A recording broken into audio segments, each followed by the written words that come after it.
হানিমুনে গিয়েছিলেন সোনম আর তার নতুন স্বামী। সবকিছুই ঠিকঠাক চলছিল, কিন্তু তারপর হঠাৎ করে দুজনেই নিখোঁজ। পুলিশ তদন্তে নামে এবং যা বেরিয়ে আসে তা শুনে শিউরে উঠেছেন গোটা দেশ।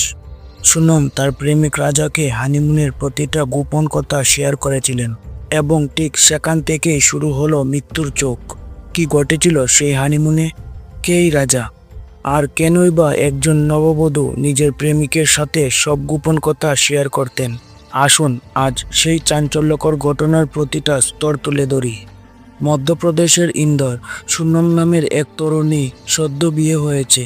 বরের নাম পুলিশ সূত্রে গোপন করেছে। সেই বিয়ের পরেই নবদম্পতি বেড়াতে যায় হানিমুনে। কিন্তু এই কাহিনীতে রয়েছে একটি টুইস্ট। সোনমের অতীতে ছিল একজন প্রেমিক যার নাম রাজা।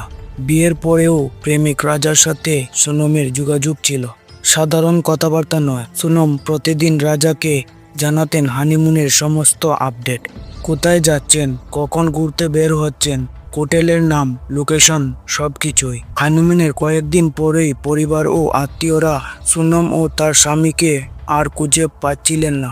পুলিশের কাছে অভিযোগ দায়ের করা হয়। তদন্তে নামে ইন্দোর পুলিশ। মোবাইল ট্র্যাকিং থেকে শুরু করে সিসিটিভি ফুটেজ সব খতিয়ে দেখে পুলিশ জানতে পারে সোনম নিয়মিত একটি নির্দিষ্ট নম্বরে চ্যাট করতেন। সেই নম্বরটি খুঁজে পেতে পুলিশ আসে প্রেমিক রাজার কাছে, আর এখানেই খুলে যায় একের পর এক রহস্যর পরত।